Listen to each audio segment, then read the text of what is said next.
주전 586년에 남유다 왕국이 바벨론에게 멸망했을 때 수많은 사람이 살육당하고 살아남은 사람들은 포로가 되어 바벨론으로 끌려갔습니다. 이는 하나님께서 예레미야를 통해 말씀하신 뜻을 저버리고 불순종한 결과였습니다. 이제 유대 땅은 폐허가 됐습니다. 예루살렘 성벽은 무너졌고 하나님의 성전 역시 파괴되었습니다. 바벨론의 사령관 느부사라다는 아무 소유가 없던 빈민 가운데 일부를 유대 땅에 남겨두고 포도원과 밭을 그들에게 주었습니다. 그리고 그다랴라는 사람을 유대 땅의 총독으로 삼아서 그 땅을 다스리게 했습니다. 이에 이스라엘에 남아있던 백성들이 그다랴에게로 모였습니다. 이 가운데는 자유를 얻은 예레미야도 있었습니다. 그런데 느다냐의 아들 이스마엘이 그다랴를 비롯해서 그 땅에 남아있던 백성들과 바벨론 군사들까지 죽이고 암몬으로 도망갔습니다. 이에 이스라엘 백성들은 요하난이라는 사람을 중심으로 모였습니다. 그리고 그들은 이를 이제 어떻게 해야 할지 상의했습니다. 이 사람이 이스마엘이 죽인 사람들 가운데는 바벨론 군사들도 있었습니다. 물론 총독도 있었죠. 만일 이 사실이 알려지면 다시 바벨론 군대가 쳐들어와서 남아있는 사람들 다 죽여도 어찌할 수 없는, 핑계할 수 없는 일이었습니다. 따라서 이들 사이에서는 차라리 애굽으로 도망쳐서 거기서 목숨을 부지하고 살자는 의견이 나왔습니다. 어떤 선택을 하느냐에 따라서 이들의 운명이 결정될 것이었습니다. 그래서 그들은 그들과 함께 있었던 예레미야에게 하나님의 뜻이 무엇인지를 물어달라고 요청했습니다. 그러면서 하나님께서 말씀하시는 것은 무엇이 됐든 우리가 그 말씀에 순종하겠다 다짐했습니다. 이에 예레미야는 하나님께 기도했습니다. 그리고 열흘 후에 하나님의 말씀이 예레미야에게 임했습니다. 여기서 한 가지 의문점이 드는 게 있어요. 왜 하나님은 열흘 후에 응답하셨을까라는 점입니다. 지금 이스라엘 백성들은 한시가 급해요. 총독이 암살당했죠? 바벨론 군사들이 죽임당했죠? 이 소식이 바벨론에게 전해지는 것, 시간 문제입니다. 따라서 그 전에 빠른 결정을 내려야만 됐어요. 한시가 급했던 거예요. 그런데 하나님께서는 그 분초를 다툰 급박한 순간 무려 열흘 동안이나 말씀하시지 않으셨습니다. 왜 그럴까요? 그 이유는 백성들의 믿음을 시험하기 위해서였습니다. 이들이 진짜 나를 믿고서 나에게 순종할 수 있는지 아닌지 시험하기 원했던 거예요. 지금 남유다 멸망했잖아요. 멸망했잖아요. 그래서 다 바벨론으로 끌려갔잖아요. 그런데 이들이 남아있는 그 믿음, 남아있는 이 사람들의 믿음이 진실된 것인지 거짓된 믿음인지 판별하길 원하셨던 겁니다. 백성들은 분명 하나님께서 무엇을 말씀하시든 그 말씀에 순종하겠다 다짐했어요.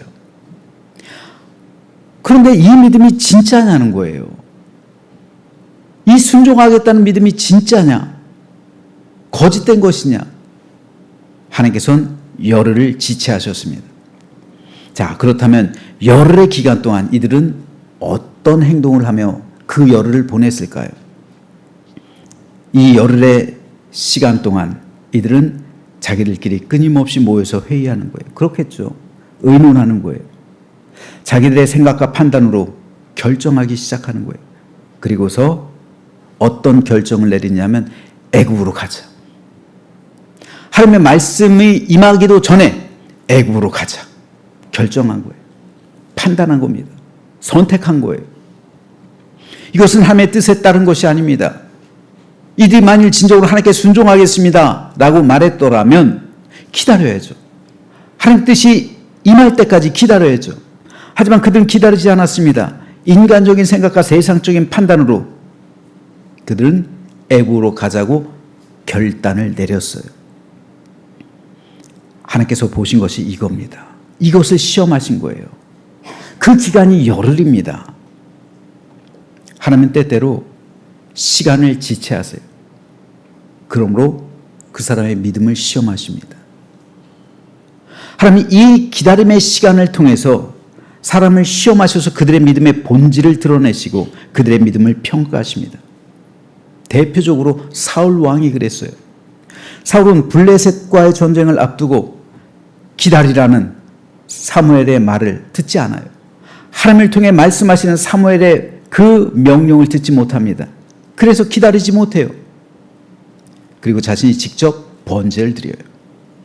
하나님께서는 일부러 이렇게 시간을 지체하실 때가 있어요. 이 기다림의 시간을 통해서 하나님께서는 사울을 시험하신 거예요. 하지만 사울은 이 시험 통과하지 못했습니다. 그의 믿음은 하나님께서 인정하시는 왕일 수 없었고 결국 그는 버림받게 되었습니다. 여러분, 믿음의 조상이었던 아브라함도요, 이 기다림에선 뭐예요? 자유롭지가 못해요. 하나님께서 갈대아 우르를 떠날 때 아브라함에게 약속을 하셨어요. 내가 내게 지시하는 땅으로 가라. 그리고 또 한 가지 약속 중에 뭡니까? 내가 반드시 너에게 씨를 줄 것이다. 내 자손을 줄 것이다. 그가 하늘의 별과 같을 것이고, 그렇죠? 땅에 그 모래같이 진흙같이 많아질 것이다. 티끌같이 많아질 것이다. 라는 그런 약속을 주셨어요. 근데 이 약속 받고 14년이 흘렀어요. 14년이란 기간. 아브라함은 견디지 못했습니다. 점차 그 믿음이 희석되어졌어요. 그 확신이 없어졌어요. 그래서 결국 사라의 여종이었던 하갈을 후첩으로 삼습니다. 그래서 그녀를 통해 이스마엘을 낳죠. 그 결과가 뭐예요? 오늘까지 이어지고 있는 자손들끼리의 전쟁이잖아요. 분쟁이잖아요. 믿음의 조상이었던 아브라함마저 이 기다림의 시간을 온전히 인내하지 못했다면 오늘 우리들이야 어떨까요? 사람은 기다림을 힘들어합니다. 더 정확히 말하면 기다릴 때 무엇을 해야 될지 몰라요. 이 기다림의 시험을 우리가 어떻게 통과해야 될지 몰라요. 사람은 각자 저마다 기다림의 시험이 우리 인생 가운데 있습니다. 근데 이 기다림의 기간 동안 뭘 해야 될지 몰라요. 그런데 이 기다림의 기간 동안 무엇을 하느냐에 따라 각자의 삶의 명운이 결정됩니다. 오늘 본문에서의 이스라엘 백성들 열흘 동안 뭘 하며 기다렸습니까? 자기들끼리 모여서 의논하고 인간적인 판단으로 결국 애굽으로 도망가기로 결정한 것. 그 열흘의 기간을 이들은 자기들의 인간적인 생각을 모으는 데 사용을 했습니다. 하나님께서 보신 것이 바로 이거예요. 진짜 이들이 하나님의 말씀에 순종하겠다고 했다면 이들은 자기들끼리 모여서 물론 의논도 해야겠죠. 근데 더 중요한 게 뭡니까? 기도해야죠. 기도는 예레미야에게 맡기고 자기들은 모여서 인간적인 판단을 내리고 결정을 내리는 것. 이것은 참된 믿음일 수가 없습니다. 이 기다림의 시간 동안 그들은 기도하지 않았어요. 그러니까 하나님의 뜻을 기다리지 못하고 인간적인 판단으로 애굽으로 갈 것을 결정하고 그러니까 하나님의 뜻에 불순종하게 된 거예요.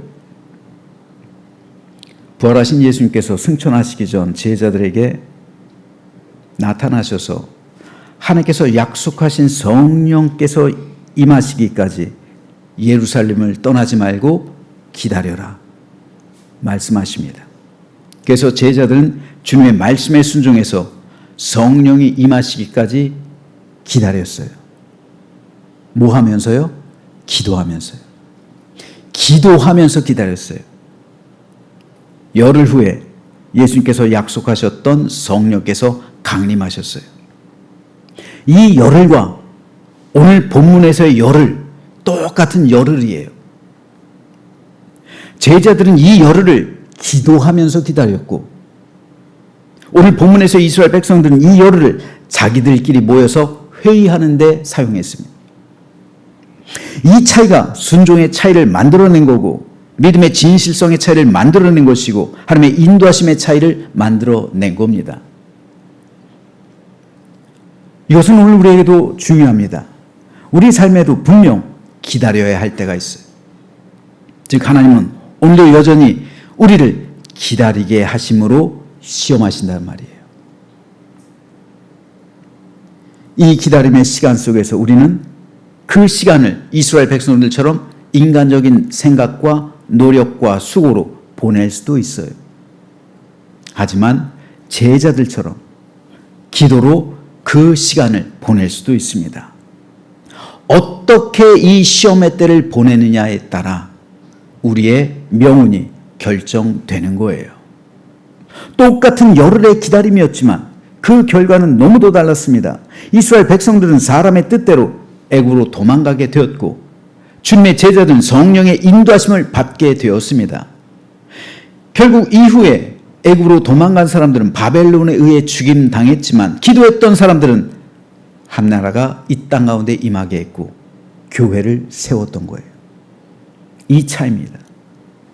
하나님은 오늘도 우리를 기다림이라는 시간을 통해 시험하십니다. 국가적으로는 우린 지금 나라와 민족의 통일을 위한 기다림의 시간을 보내고 있어요. 또 여러분 각자의 가정과 사업과 일터와 삶의 현장에서 여러분이 바라는 것들에 대한 기다림의 시간을 보낼 수도 있습니다. 여러분 자손, 여러분 자녀들, 여러분의 부모님들, 모든 형제 자매들 돌아오기를 위해 기다리는 시간을 보낼 수도 있어요. 어거스틴의 어머니 모니카는 무려 18회 동안 기다렸어요. 아들이 돌아오기까지. 근데 뭘 하면서 기다렸냐고요? 기도하면서요. 기도하면서 기다렸다.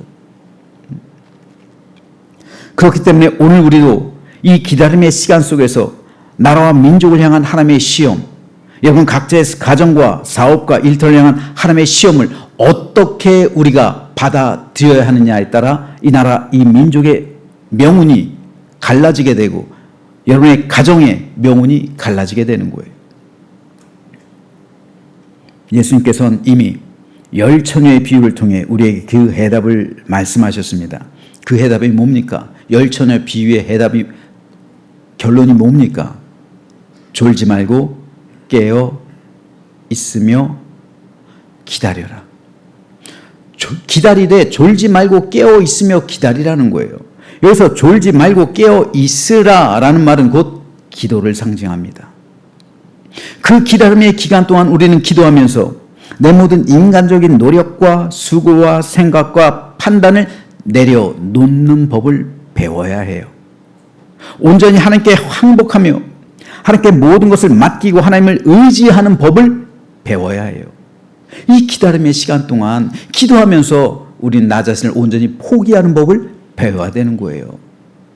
그렇지 않으면요, 인간적인 생각과 노력과 수고, 내가 땀을 흘려가지고 어떤 일을 성취하게 되면 하나님께 영광 돌리지 않아요. 그 공로 자기가 차지하는 거예요. 내 영광이 되는 거예요. 내 공로가 되는 거예요.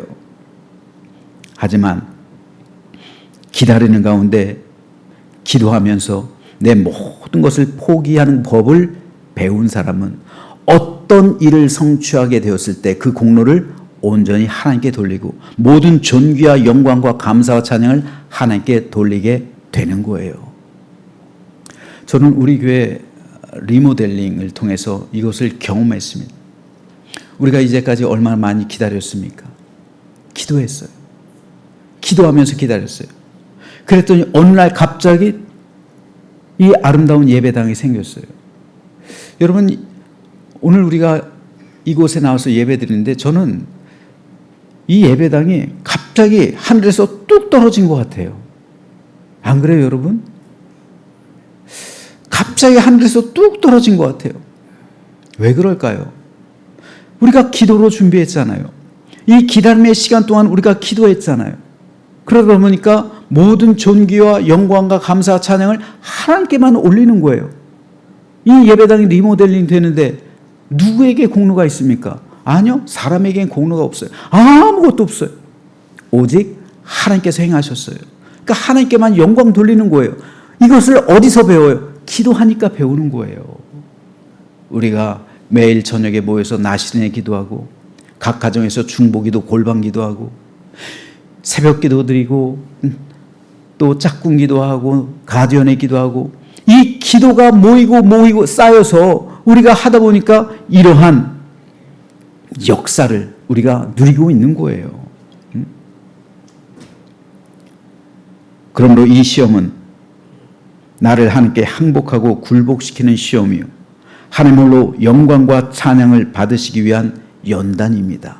그래서 하나님께서는 이 기다림에 연단을 주시는 거예요. 이 기다림의 시간 동안 이것이 시험이 될 수 있는 것은 나를 굴복시키는 훈련을 받아야 하기 때문이고 또한 이것이 연단이 된다는 것은 하나님 홀로 영광과 찬양을 돌리게 하기 위한 우리의 영성을 위하기 때문에 그렇습니다. 만일 우리가 기도로서 이 시험의 때를 보낸다면 성령께서 임하셔서 가장 선하고 좋은 길로 우리의 삶을 이끌어 주심을 믿으시길 주의 이름으로 축복합니다. 하지만 안타깝게도 오늘 본문은 이스라엘 백성들의 실패를 기록합니다. 그래서 열흘 후에 임한 하나님의 말씀을 전하는 예레미야에게 그들은 이렇게 말해요. 호사의 아들 아사랴와 가레야의 아들 요하난과 모든 오만한 자, 이들을 오만한 자라고 단정 짓습니다. 왜요? 하나님의 뜻에 굴복하지 않았기 때문에요. 그리고 자기들의 뜻대로 했기 때문에요. 하나님의 뜻에 불순종했기 때문에 이들은 오만한 자라고 성경은 기록합니다. 그들이 예레미야에게 말하기를 내가 거짓을 말하는도다. 우리 하나님 여호와께서, 이 말 기가 막히잖아요. 우리 하나님 여호와래요. 이 오만한 자들이 뭐라고 말해? 우리 하나님 여호와래요. 우리 하나님 여호와께서 뭐라고 말씀하셨다고요? 너희는 애굽에서 살려고 그리로 가지 말라고 너를 보내어 말하게 하지 아니했다. 너 왜 네 말하느냐는 거죠. 하나님이 너를 통해 말하지 않았다는 거예요. 그러면 하나님의 뜻이 뭐예요? 애굽으로 가라는 거잖아요. 자기들 뜻이 옳다는 거잖아요. 도리어 뭐라고 공격합니까? 3절에서 이는 네리아의 아들 바룩이 너를 부추겨서 우리를 대적하여 갈대아 사람의 손에 넘겨 죽이며 바벨론으로 붙잡아 가게 하려며 우리를 죽이고 바벨론으로 끌고 가기 위해서 네가 지금 거짓을 우리한테 말해주고 있는 거라는 거예요. 자기들끼리 모여서 회의를 하고 인간적인 결정을 내리고 나면 어떤 결과가 나타나냐면요, 하나님의 말씀이 자기들의 뜻에 맞으면 그 말씀은 하나님의 말씀이고요, 반대로 하나님의 말씀이 자기들의 결정과 뜻에 맞지 않으면 그 말씀은 가짜가 되는 거예요. 그러니까 예레미야를 거짓 선지자로 몰고 가는 거예요. 자기들의 뜻에 맞지 않으니까요. 결국 자기들의 뜻이 중심인 거예요. 자기들이 모든 것을 결정하고 선택한 거예요.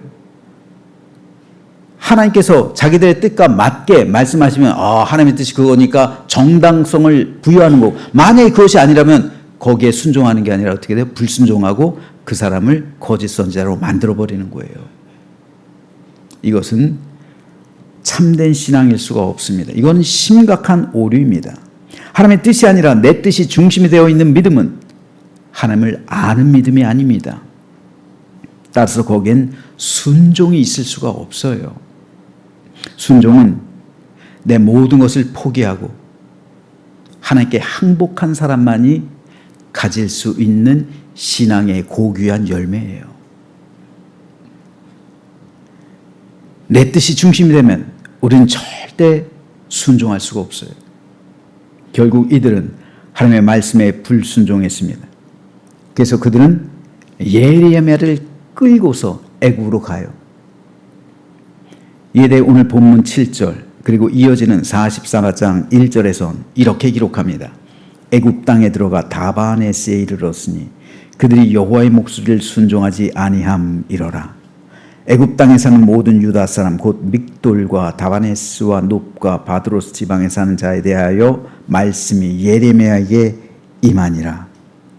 자, 이들은 하나님의 말씀에 순종하지 않고 자기들이 결정한 대로 자기 뜻에 따라 애굽으로 도망가서 여러 군데 흩어져서 살았어요. 그 장소들이 믹돌, 다바네스, 놉과 바드로스 지방이에요. 이 장소들이 어딘지 지도를 통해 한번 확인해 보죠. 지금 보시는 지도에서처럼 저 오른쪽에 예루살렘이 있는데요. 저기서 도망가서 믹돌, 다바네스 높, 그리고 저 멀리 아래쪽에 바드로스 지방까지 도망갑니다. 그곳에 가면 바벨론의 추격을 받지 않아서 안전하다. 애굽이 지켜주고 있다. 감히 바벨론이 애굽에 대해서는 어쩌지 못할 것이다. 애굽도 강력한 제국이잖아요. 그러니까 저 밑에 만일 애굽이 무너져도 우린 저 밑에 바드로스까지 가면 바드로스는 안전할 거다. 이렇게 여긴 겁니다. 예레미야는 이 바드로스 지방까지 가서 하나님의 말씀을 전했어요. 하지만 이들은 하나님의 말씀을 거역합니다. 결국 예레미야는 저곳에서 죽어요. 돌에 맞아 죽습니다. 하나님의 말씀에 불순종하면요, 하나님의 말씀을 전하는 사람을 죽이는 거예요. 이런 끔찍한 결과가 벌어지는 겁니다. 스데반의 말도 마찬가지예요. 스데반의 말을 듣지 않으니까 스데반을 죽이는 거예요. 이에 대해 하나님께서는 예레미야를 통해서 너희가 너희 마음을 속였다. 이것을 드러내는 기간이 열흘이에요. 열흘. 그 시험한 기간. 그러므로 너희가 가서 머물려고 하는 곳에서 칼과 기근과 전염병이 죽을 줄 분명히 알라. 심판의 말씀을 전하십니다. 몇 년이 지나지 않아서 이 하나님의 심판의 말씀이 그대로 이루어졌습니다. 지도를 보시면요, 이 지도는 바벨론 제국 정복한 땅을 말해주는데 놀랍게도 바벨론이 애굽까지 정복했어요. 애굽까지 정복했습니다. 그래서 저 멀리 바드로스 지방까지 정복해버렸어요. 유대인들은 하나님의 말씀을 어기고 저 멀리 바드로스까지 도망갔습니다. 살기 위해서요. 잘 먹고 잘 살기 위해서요. 하지만 그곳에서 결국 그들은 모두 죽임당했습니다. 그러므로 이 말씀은 오늘 우리에게도 여전히 중요합니다. 오늘 우리 역시 어떤 문제 앞에서 하나님의 뜻을 묻지 않거나 아니면 하나님의 뜻을 기다리지 못하고 내 인간적인 생각과 세상적인 판단으로 결정하기 쉽습니다. 그러면 우리는 세상 방법으로 이 땅에서 살아갈 수밖에 없습니다. 그렇게 살아가고 있는 땅이 바로 바드로스예요. 오늘 저와 여러분이 살아가고 있는 곳이 바드로스가 될 수도 있단 말입니다. 이곳이 안전한 것 같고 평안한 것 같고 형통한 것 같지만 이곳은 하나님의 진노의 땅이요 심판의 땅이에요. 따라서 우리는 언제나 하나님의 뜻을 물어야 하고요.